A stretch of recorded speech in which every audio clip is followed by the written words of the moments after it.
Hi, this is Beth Azor, and this is my podcast, I Own a Shopping Center, Now What?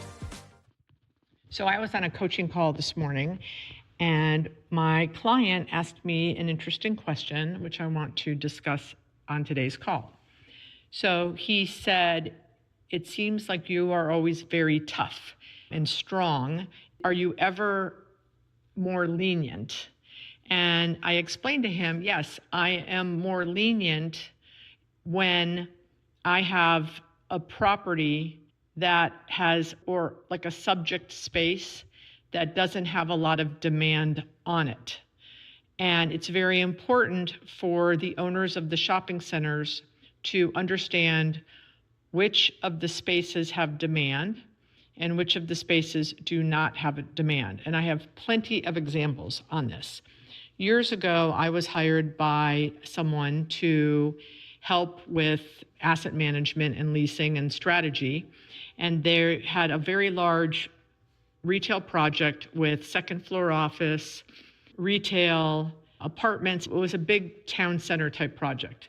And they were negotiating with a bank to go on the main street. And on the main street at that time was a jewelry store, multiple boutiques, nail salon, men's clothing store, very apparel, soft goods. And to put a bank in the vacancy on the main street was not a smart idea. So I told them right away, I think what we should do, and they had space on the property, but in a less desirable area and more of a destination area. But the demand of the space on the main street, especially with soft goods, a hair salon, a med spa, things like that, that played into the tenant mix that was already there, a bank would have disrupted that. So I convinced them, I actually called the bank, the broker for the bank. He was not happy.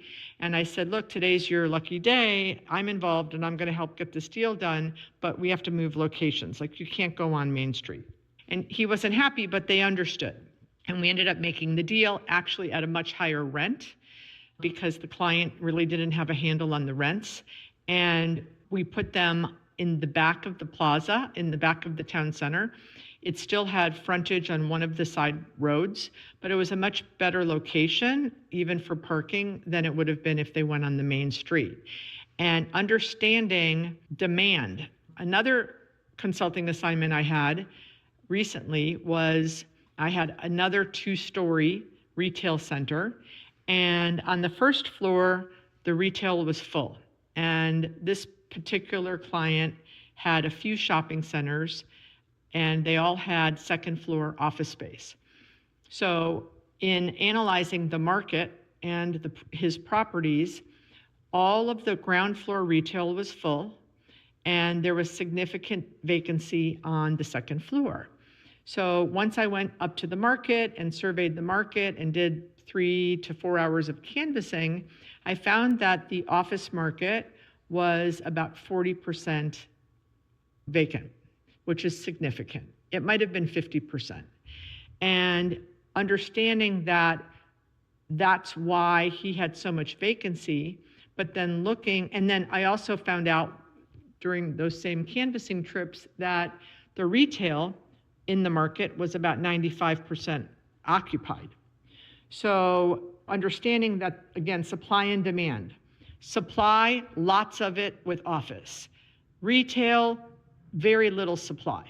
So when it comes to your strength in negotiations, you can be much stronger when you're negotiating in this scenario in the retail, and you need to be much less strong and harsh or hard or tough when you're negotiating for the office. So I basically said, every time you get a call for someone that wants to lease office space, make the deal. Don't hold on to, I'm quoting, $20 a square foot. Go make the deal. If it needs to be $1,000 a month, get them in there for a year. Let's fill the space. And then we can get stronger later as we renew for year 2. And now it's full and we've got maybe more interest, or the rest of the market has caught up and also has become more occupied. but let's get this place full. So in that case, I'm not strong because there's very little demand and a ton of supply. However, I've also said, let's go talk to some of our tenants. I said, what do you do when you get calls for retail space? And he said, well, I don't have any. And I said, okay, that's the wrong answer. So again, demand, if you get a call for retail space, you can say, I don't have anything right now. I may have something coming up in the future. What are you looking at? What is your use? How many square feet do you need? So that you could then, if let's say someone says, I am a barber shop, and the barber doesn't want to go on the second floor, but let's say you have an insurance office on the first floor. So make a deal with the barber shop or get an LOI in the works. And then you go to the insurance and say, okay, you're paying $35. I can move you upstairs and pay $25. He immediately gets a reduction in rent, and you backfill the barber maybe at $40 in the insurance spot. And again, going back to strength in negotiating. Let's say you have an end cap space with a drive-through.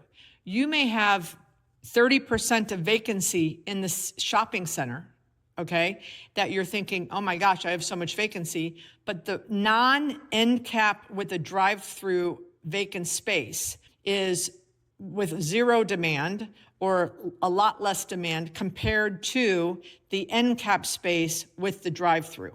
And then you drive the market and you survey your market and you see that there are no end cap with drive-through former second-gen restaurant spaces.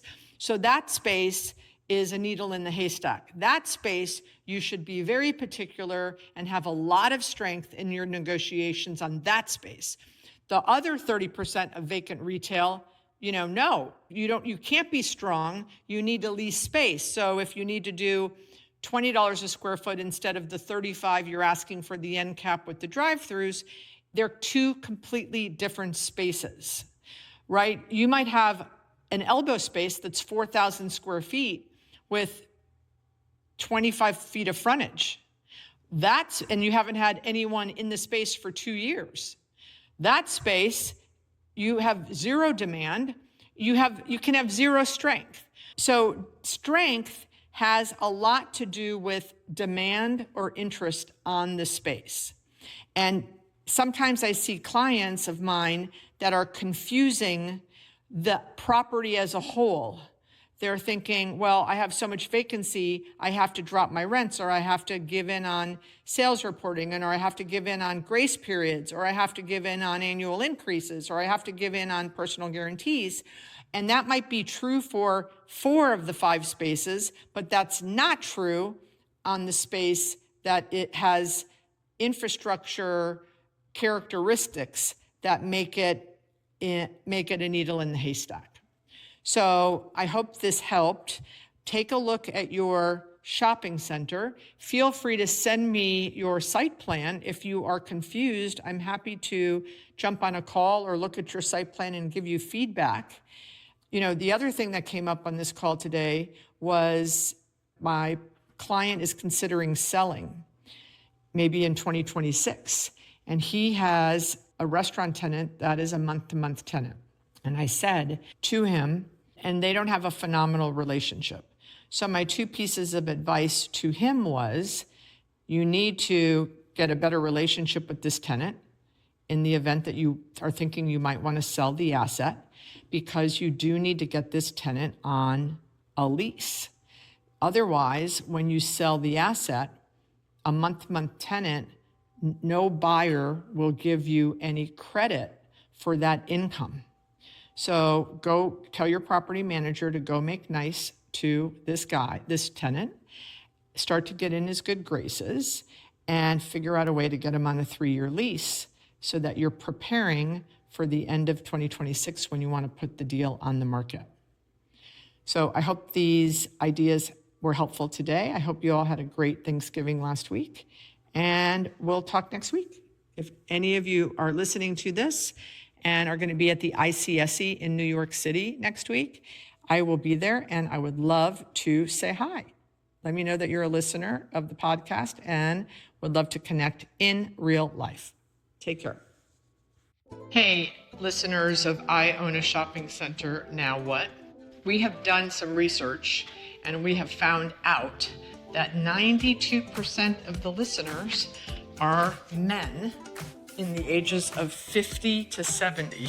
So what I wanted to do is shout out to all of you. Thank you for listening. But I wanted to shout out to all of you. If you have a wife or a sister or a daughter, I have a conference every year in March called the Women's Real Estate Investment Summit. There are 250 women that attend, and probably 75% of them are investors in all kinds of different asset classes.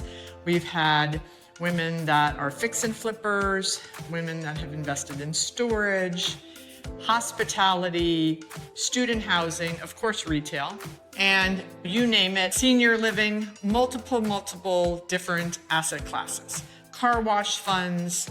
And the women in the room, what I do is I interview women that are investors, and then those women go into breakout rooms and do like a deep dive on how they underwrite their deals, multifamily, etc.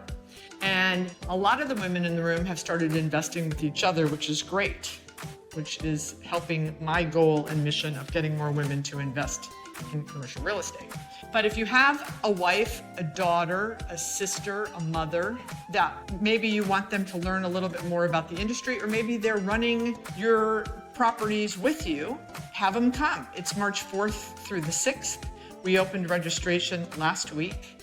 We've already sold over 50% of the tickets. I highly predict that we will be sold out by year end.